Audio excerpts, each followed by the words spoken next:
Hello everyone to the week 4 video review.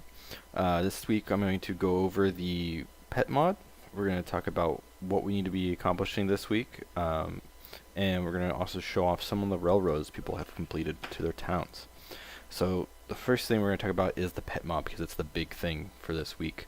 I have spent a lot of time, and every single mob besides an elder dragon, a villager, and one other, the giant, are now capturable. They all have completely specific skill trees for themselves, so like everybody's different. None of them have the same abilities. There's slight variations between them, and some of them even have two. Like the spiders will have a slow tree and a poison tree to go down and get abilities and stuff. The way it works right now is that you go out and you'll use the lead item. So let me give myself that. There we go. And a lead.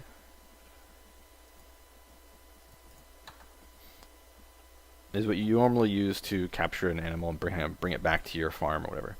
And the way you capture monsters is you go up to them with the lead, and you can hit them a little bit beforehand, but you need to do the last point of damage with the lead. And you'll be able to capture them so long as you also have the pet capture helper enabled. So you just type in that, enter, and it will enable it if you don't already have a pet. So we went over that last time. Most of you guys all got a pet.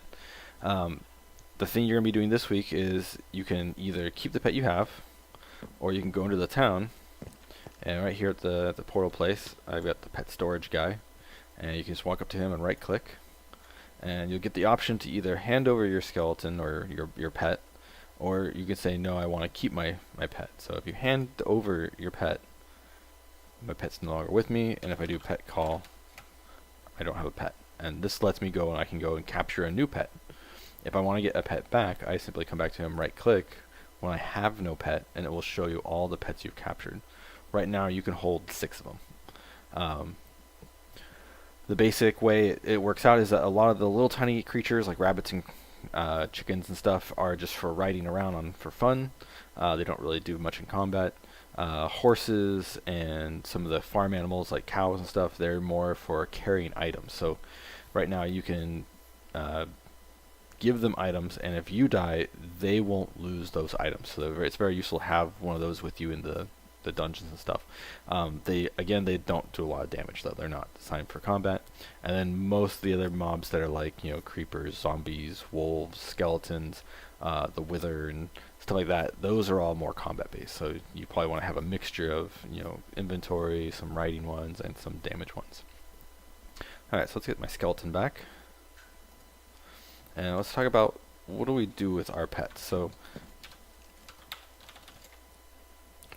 the first command we see here is the pet call command, and that will always bring your active pet to you as long as they have not died. If your pet dies, it takes a couple of seconds for them to come back, depending on how high of a level they are. This pet call brings them to you. It's useful when they get kind of lost in dungeons or trying to go up steps and stuff. The next command you can use for your pet is the pet name. So you can change the name to whatever you want to call him. So let's call this Mr. Bones.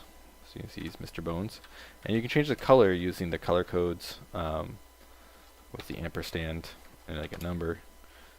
And right now it's the hex value. So if you've learned about base 2, like binary, hexadecimal is 0 to 16, or 0 to 15 in a sense. And so you can do all the way from 0, which is black, to F, which is the number 15 in hexadecimal, so that's white. And there's different colors in between. So just think of it as 0 through 9, and then A, B, C, D, E, F. And you can do fun things like split the color up into different categories in different areas. So you can see you can have rainbow names, you can do all sorts of really fun stuff with the naming part. The key part to the pets is that you have a skill tree, and so we're going to do PCST for pet choose skill tree, and you'll see all the different possible trees that your pet can have. Now, what's happened right now is that every pet you get will have the generic pet skill tree, That's the only one available. And until level 10, you won't be able to pick any of the other ones. And these ones I'll get rid of. These are just me doing stuff. These have nothing in them. But so you see, my skeleton has two choices. He has the melee or the ranged option. So the melee one means that he's going to run up to things and hit them. The ranged options means that he'll stand back and throw arrows at people. So right now I cannot choose them because he's not level 10. So let's give myself some XP. So 100. Oh, give myself probably about 200. There we go. So now he's level 10. I can open up my PCST menu, and you'll see now it's a green, so I can choose one of these. So let's choose the ranged one, and let's look and see what that means. So you can do a couple different commands to see what your pet's skills are and what your pet's health and information is. So pet info, this gives us how many hit points does our pet have. So right now he can go up to 25. How much damage he does. So damage is melee damage. Range damage is how much damage he does when he uses a ranged attack. So you see I've set him to 0 damage. He's not going to want to melee. He's going to want to shoot his bows and arrows. Hunger. Pets get hungry as you use them, and you need to feed them food. So he wants bones. So they'll both regain HP and their hunger will go up. If their hunger goes down to 0, they stop being able to do any damage. So always feed your pet. The behavior we'll go over next, and the skill tree that's active, and then the level and how much experience points they have. Just going out into the world and killing mobs with your pet nearby will give your pet experience. Alright, so let's do the pet stats.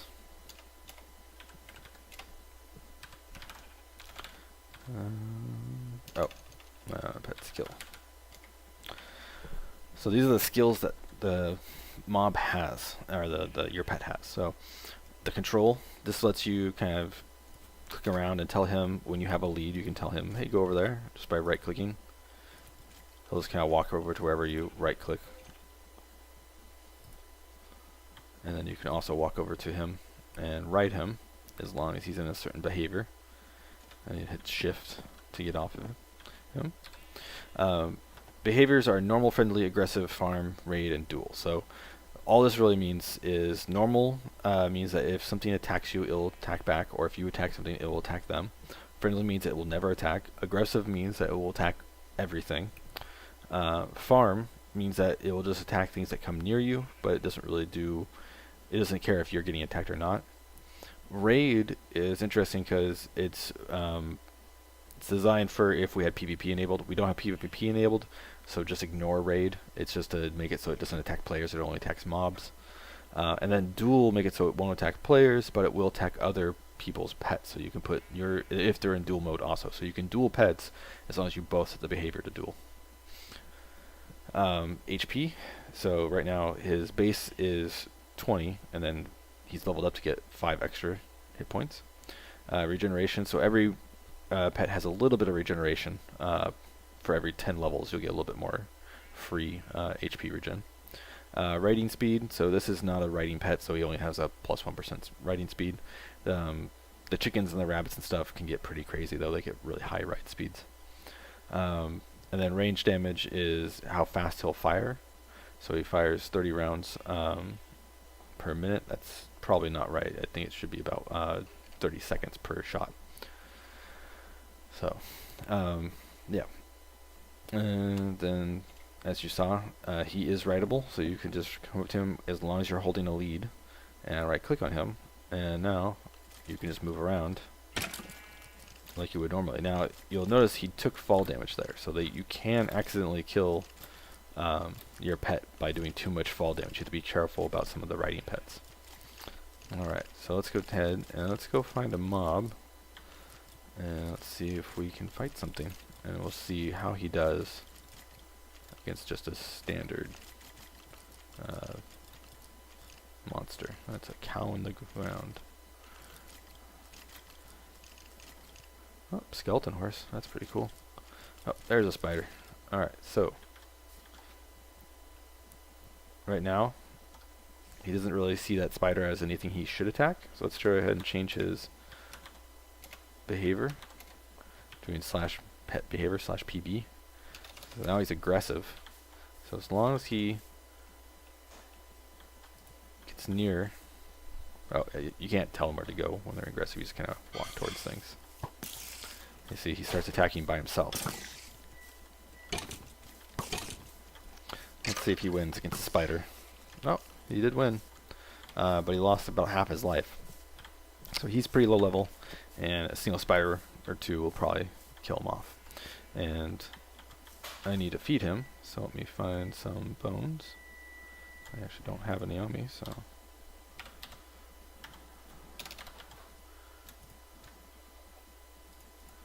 There we go. So you feed them, just select the food they want, and then right click on them. And you see he gets little hearts. And then once they get to 100% food, and you right click and feed them, then they'll get the about 5 hit points back each time. So you have to feed them all the way up to be full, and then any additional food will start healing them up to their full health very quickly. Alright. The other cool thing is with skeletons and zombies, because they can normally wear armor, you can actually make your pet wear armor too. Let's see, oh, I think I have to put him into normal mode.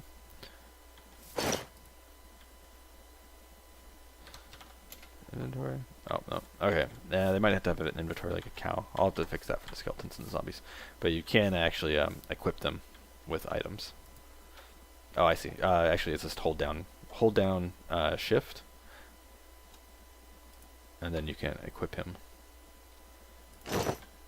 with all sorts of items. So now it does not affect their stats at all. Doesn't affect it a single little tiny bit. Let's give him a bow. It just makes him look cool. So there. Now he has a bow, he's got diamond armor, he's going to follow me around, he's going to attack stuff if I ask him to.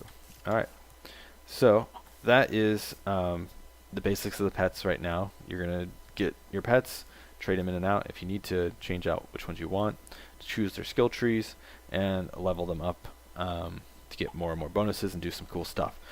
Some of the more rare things like guardians and the wither and gas and stuff, if you can get those, they have some pretty cool skill trees, but they're very hard to get because obviously you have to get the very, very last hit with a lead, and ghast are flying, so good luck on that one.